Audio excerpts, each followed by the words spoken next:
সকল প্রশংসা মহান আল্লাহ তাআলা। মুক্তিযোদ্ধা মতিউর রহমান রেন্টু, যিনি পরবর্তীতে শেখ হাসিনা সরকার কর্তৃক স্বৈরাচার শেখ হাসিনা কর্তৃক তিনি অবাঞ্ছিত ঘোষিত হয়েছিলেন। মুক্তিযোদ্ধা মতিউর রহমান রেন্টু, যিনি বাংলাদেশে পাক হানাদার বাহিনীদের বিরুদ্ধে সম্মুখ সারিতে যুদ্ধ করে বাংলাদেশকে স্বাধীন করেছেন। আপনারা জানেন যে মুক্তিযুদ্ধের সময় অনেক মুক্তিযোদ্ধা যারা কিনা ভারতে গিয়ে ট্রেনিং নিয়ে পরবর্তীতে বাংলাদেশে ফিরে এসে বাংলাদেশের জনগণকে, বাংলাদেশের যুব সমাজ, ছাত্র সমাজ সবাইকে একত্রিত করে বিভিন্ন দল গঠন করে তাদেরকে আবার ট্রেনিং দিয়ে তারা কিন্তু যুদ্ধ করেছিলেন। ঠিক এরকমই একজন মুক্তিযোদ্ধা ছিলেন মতিউর রহমান রেন্টু, যিনি ভারতে গিয়ে ট্রেনিং নিয়ে তিনি বাংলাদেশে এসে যুদ্ধ করেছিলেন। এই মুক্তিযোদ্ধা মতিউর রহমান রেন্টু এনাকে অবাঞ্ছিত ঘোষণা করেছিলেন তৎকালীন স্বৈরাচার, বর্তমান স্বৈরাচার যে কিছুদিন আমরা দেখলাম কিছুদিন আগেও যে স্বৈরাচার সরকার ছিল শেখ হাসিনা, তিনি কিন্তু অবাঞ্ছিত ঘোষণা করেছিলেন সস্ত্রীক। এখন কথা হচ্ছে এই মতিউর রহমান রেন্টু মুক্তিযোদ্ধা, যিনি বাংলাদেশের মুক্তিযুদ্ধ করেছেন এবং তিনি বঙ্গবন্ধুর প্রতি, শেখ মুজিবুর রহমানের প্রতি এতটাই আনুগত্য ছিলেন এবং পরবর্তীতে তিনি শেখ হাসিনার সাথে প্রায় 16-17 বছর তিনি ছিলেন একেবারে ব্যক্তিগত একজন কনসালটেন্ট হিসেবে, এবং তার স্ত্রী তিনি হাউস সেক্রেটারি, শেখ হাসিনার হাউস সেক্রেটারি হিসেবে ছিলেন এতদিন। বঙ্গবন্ধু এমনকি বঙ্গবন্ধুর পরিবারের সাথে থাকবার পর, শেখ হাসিনার সাথে থাকবার পরেও কেন তাকে অবাঞ্ছিত ঘোষণা করতে হলো, এই বিষয়গুলো জানতে হলে আমি মনে করি যে অনেক বই পড়া দরকার এবং রাজনৈতিক অনেক বই বা এই সংক্রান্ত বইগুলো পড়তে হবে, অনেক গবেষণা করতে হবে। শোনেন, মতিউর রহমান রেন্টু উনি এমন একজন মুক্তিযোদ্ধা ছিলেন যিনি কখনো অন্যায়কে প্রশ্রয় দিতেন না বা অন্যায়ের সাথে আপোষ করতেন না। তিনি সবসময় নিজে যে কোনো অন্যায়ের বিরুদ্ধে তিনি প্রতিবাদ করতেন। হতে পারে এটাই তার অবাঞ্ছিত হবার প্রধান কারণ হতে পারে। আর প্রকৃত যারা মুক্তিযোদ্ধা তারা কখনোই অন্যায়ের সাথে আপোষ করতে পারেন না, যেটা পারেন নাই জিয়াউর রহমান এমনকি তার পরিবার। আপনারা জানেন যে 1986 সালে তৎকালীন স্বৈরাচার সরকার এরশাদ যে নির্বাচন দিয়েছিল, সেই নির্বাচনে কিন্তু জিয়াউর রহমানের পরিবার বিএনপি কোনোভাবেই কিন্তু আপোষ করে নেই, যার কারণে বেগম খালেদা জিয়া, যিনি আপোষের নেত্রী হিসেবে এখনও কিন্তু বাংলাদেশের মানুষের প্রত্যেকটা মানুষের হৃদয়ে কিন্তু এখনও রয়েছে। এই মুক্তিযোদ্ধা মতিউর রহমান রেন্টু ইনি এমন একজন ব্যক্তি ছিলেন যিনি কিনা পরবর্তীতে বঙ্গবন্ধু শেখ মুজিবুর রহমানকে যখন হত্যা করা হয় 1975 সালের 15ই আগস্ট যখন তিনি নিহত হন, তিনি কিন্তু কাদেরিয়া বাহিনীর সাথে যুক্ত হয়ে সেই সময়ে তিনি বাংলাদেশ সেনাবাহিনীর বিরুদ্ধে যুদ্ধ ঘোষণা করেছিলেন এবং বাংলাদেশ সেনাবাহিনীর বিরুদ্ধে তিনি কিন্তু যুদ্ধ করেছিলেন। পরবর্তীতে জিয়াউর রহমান তাদেরকে কিন্তু সাধারণ ক্ষমা করে দিয়েছেন, কোনো প্রকার শাস্তির আওতায় কিন্তু এই মতিউর রহমান রেন্টুকে নিয়ে আসেন, যেটা উনি ওনার লিখিত বই আমার ফাঁসি চাই এই বইটাতে কিন্তু উল্লেখ করে গেছেন। এই বইটাতে উনি অনেক তথ্য দিয়েছেন, যেখানে উনি বলেছেন যে বঙ্গবন্ধু শেখ মুজিবুর রহমান, কারণ ওনারা সে সময় ছাত্র ছিলেন, সে সময়ে বিভিন্ন আন্দোলনে তারা সরাসরি উপস্থিত ছিলেন, বিভিন্ন বক্তৃতা, বিভিন্ন আলোচনায় তেনারা সরাসরি উপস্থিত ছিলেন। সুতরাং আমি মনে করি তেনাদের যে লেখা বা তেনাদের যে বক্তব্য এগুলো হচ্ছে গিয়ে সেই সময় প্রকৃতই দালিলিক একটা সাক্ষ্য হিসেবে বর্তমান জেনারেশন এগুলো নিতে পারে। উনি যে কথাগুলো বলেছিলেন যে বঙ্গবন্ধু শেখ মুজিবুর রহমান 7ই মার্চ যে ভাষণ দিয়েছিলেন, একটা ঐতিহাসিক ভাষণ দিয়েছিলেন, আপনারা জানেন। এর ঐতিহাসিক ভাষণে উনি কিন্তু কখনোই বাংলাদেশকে স্বাধীন ঘোষণা করেন নাই, অথচ উনি চাইলেই কিন্তু সেদিন বাংলাদেশকে স্বাধীন ঘোষণা করতে পারতেন। যদি সেদিন বাংলাদেশকে স্বাধীন ঘোষণা করতেন, যদি বাংলাদেশকে সেদিন স্বাধীন একটা রাষ্ট্র হিসেবে উনি ঘোষণা দিতেন, তাহলে হতে পারে যে 9 মাসে যে রক্তক্ষয়ী যুদ্ধ হয়েছে, প্রায় লক্ষ লক্ষ মানুষ, 30 লক্ষ মানুষ মারা গিয়েছেন, 2 লক্ষ মা বোনের ইজ্জতের বিনিময়ে যে আজকে বাংলাদেশ, এত মানুষের রক্ত ক্ষয় হয়তো হতো না। কারণটা হচ্ছে গিয়ে ওনার অবজারভেশন, এমনকি অনেক বইয়ে যে তথ্যগুলো এসেছে, এখানে আমার কাছে আরও একটি বই রয়েছে, রাজনৈতিক একটি বই রয়েছে, আহমেদ সাবা, উনি এই বইটা লিখেছেন, যেখানে বিভিন্ন তথ্য আমরা জানি বা আমরা বিভিন্ন বইয়ে যেটা দেখেছি, সেই সময়ে যে সেনাবাহিনী ছিল, সেনাবাহিনীর প্রায় 65% এমনকি 70% যারা ছিলেন হচ্ছে গিয়ে পূর্ব পাকিস্তানের ব্যক্তিরাই ছিলেন হচ্ছে গিয়ে সেই সময় সেনাবাহিনী, এবং বাকি 30% বা 25% তারা ছিল পশ্চিম পাকিস্তানের। এবং পশ্চিম পাকিস্তানের যে সেনাবাহিনীর যে কর্মকর্তা বা কর্মচারী যারা ছিল, যারা সেনা সদস্য যারা ছিল, তারা কিন্তু সবাই ম্যাক্সিমামগুলো ছিলেন অফিসার লেভেলের, যারা যুদ্ধ কখনোই সম্মুখ সারিতে করতেন না। সুতরাং যুদ্ধ করবার জন্য সৈনিক পর্যায়ে যারা, তারাই কিন্তু যুদ্ধ করে। সেই জায়গা থেকে যদি বলা যায় যদি যুদ্ধ হতো, প্রায় এই যে 6-7 হাজার যে সেনাবাহিনী পশ্চিম পাকিস্তান, তারা কিন্তু কোনোভাবেই বাংলাদেশের সেনাবাহিনীর সাথে পেরে আসতে পারতেন না।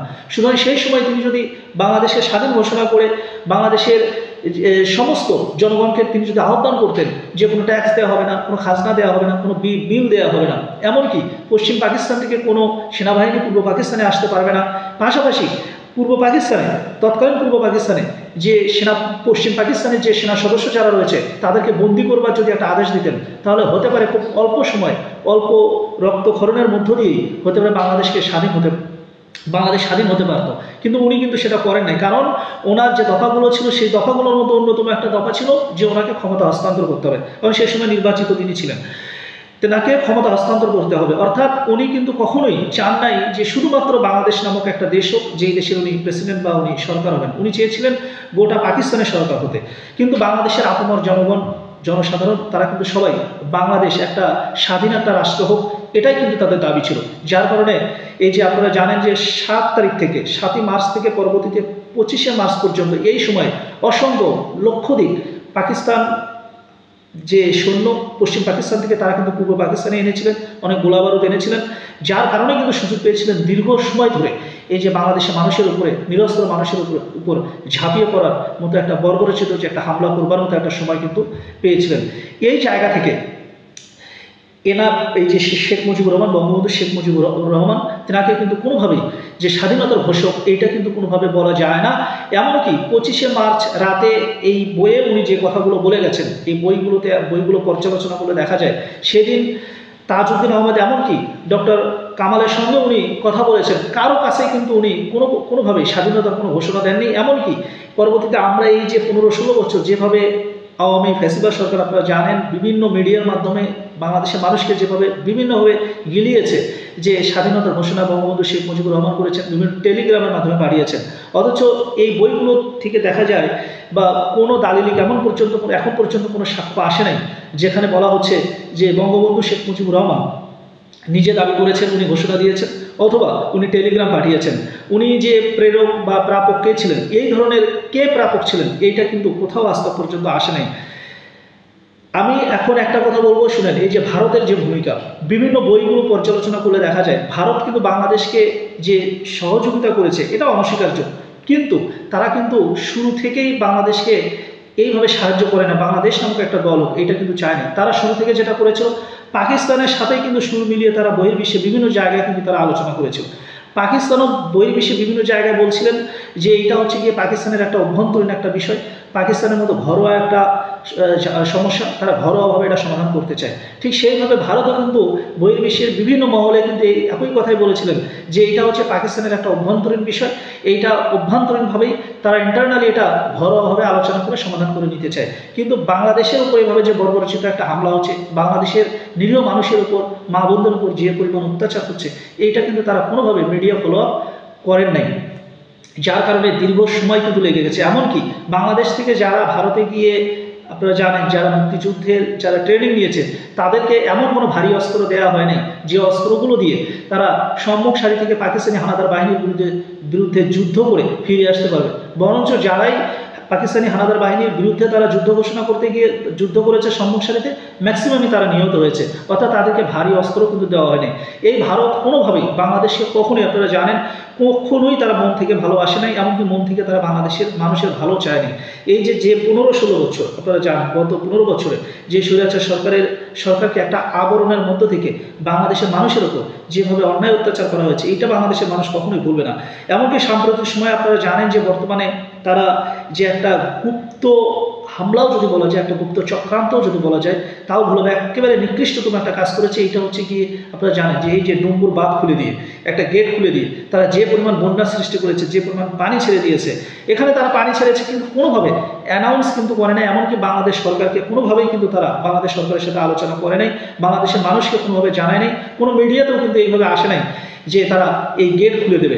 একেবারে বলতে গেলে গভীর রাতে ঘুমন্ত মানুষের উপর যেভাবে পাকিস্তানি হানাদার বাহিনী ঝাঁপিয়ে পড়েছিল, ঠিক সেই রকমই গভীরভাবে এইরকম ঘুমন্ত মানুষের উপরেই তারা এর বাঁধ খুলে দিয়ে, গেট খুলে দিয়ে মানুষকে আজকে বলতে গেলে 5টা-6টা জেলা যেভাবে বন্যায় কবলিত হয়েছে, লক্ষ লক্ষ মানুষ যেভাবে পানিবন্দী হয়েছে, হাজার হাজার মানুষ যেভাবে মারা গেছে, হতাহত হয়েছে, যেভাবে ক্ষতিগ্রস্ত হয়েছে, একটা বিধ্বস্ত পরিণত হয়েছে, এটাও হচ্ছে গিয়ে এদেরই একটা চক্রান্ত।